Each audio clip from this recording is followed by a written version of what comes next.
Hi, and welcome to More Human, More Resources, the HR podcast for entrepreneurs. I'm Vicki Brown, your host and CEO of Vidamaneo Enterprises. As a serial entrepreneur, I understand that having the right expert help has been critical to my success.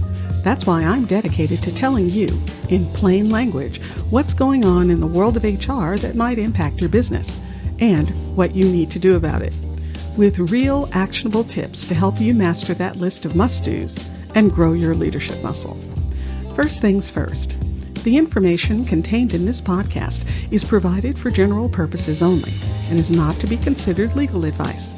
Your decision to adopt or not adopt any practice or procedure mentioned in this podcast is solely yours, and we bear no responsibility for the outcome.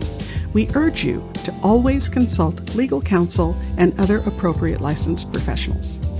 And with that, let's get into the show.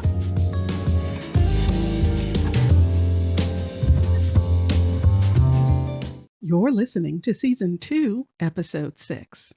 In this week's episode, our question of the day is vacation time or PTO? Which is better, and what's the difference? Well, as you might guess, different states have different rules around this. So for now, I'll focus on the Golden State, California. In California, you can have sick time and vacation time, or you can lump them all together as PTO or paid time off. Now, the term PTO can be a bit confusing because people use it two different ways.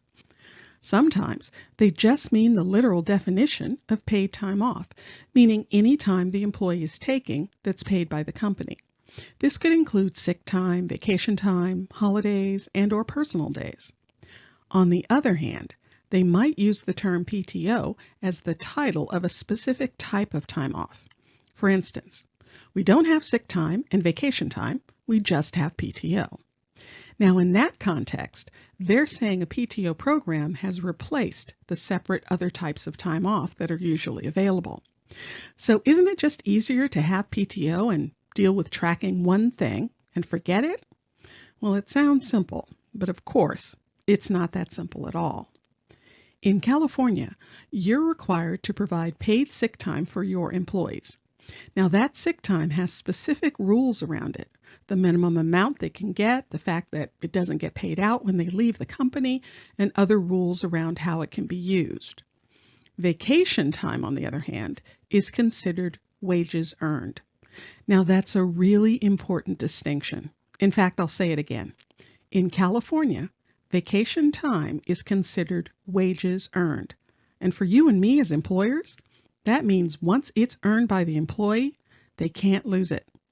That's why a use it or lose it policy is illegal in California. Also, employers have to enter vacation amounts on their accounting books as a liability. Honestly, it's because the powers that be want to be sure that if everyone stops working for you, that you have the money to pay out all the vacation that's been earned. That wages thing also informs how you manage vacation. Some, and in some cases all, of it has to roll over into the next year. And again, since it's a liability for you, the cost of the days increases as the employee's salary does. But on the bright side, you as the employer can determine when vacation can be taken. So remember all that about vacation because, well, wait for it. If you go to a PTO policy, California considers all that time as vacation time, meaning it all falls under the vacation rules. Yep, that's right.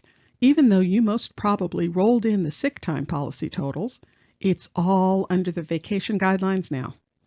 And not only does it have to meet the vacation rules, it also has to meet the accrual rules of sick time. Now, generally that part isn't much of an issue because most vacation policies accrue at a rate much higher than the required sick time minimum accrual of 1 hour for every 30 hours worked. But where I've seen this out of alignment is when a vacation policy says something like, you start accruing on your first day, but you can't take any time until you've been there for a year. Well, that's counter to the sick time guidelines. So if you have a PTO policy, it has to at least meet the sick time rules. By the way, the you can't take vacation until you've been here for a year thing has its own issues, but I'll do a deep dive on that in a later episode. So, having said all that, PTO is generally more expensive to the employer. You have to keep the time on the books, and it rolls over and gets more expensive as salaries go up. You can probably tell I'm not a huge fan of PTO, but one thing is in its favor. It's relatively easy to track. After all, it's only one bucket, and everything comes out of that one bucket. So, if you do decide to convert from sick time and vacation policies into one PTO policy, here are 3 top things to think about. First, any vacation employees have on the books will stay on the books. Just because you're changing the policy doesn't mean they can lose anything. What you can do is cap the accrual amount and work out a schedule where they sort of use it down over a period of time. For example, I have a client converting to PTO, and some of their employees have 500 hours of vacation time on the books. And no, don't ask me why they have so many hours. We're just dealing with the situation as it's presented to us. Now, while these 500 hours will stay in place, the company can say that they're capping PTO at 200 hours. By the way, another thing to keep in mind is that the cap can't simply be 1 year's worth. The courts have seen through that ruse. So back to the cap. If they cap PTO at 200 hours, the people with 500 hours won't start accruing again until they have used more than 300 hours, because that will bring them below the cap.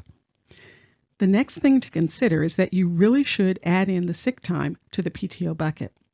Sure, it's possible for you to create a PTO program and do away with sick time altogether, as long as you're meeting all the accrual guidelines, etc. But that will really annoy your employees. Why? Because to them, you're starting a new program and taking some time away from them.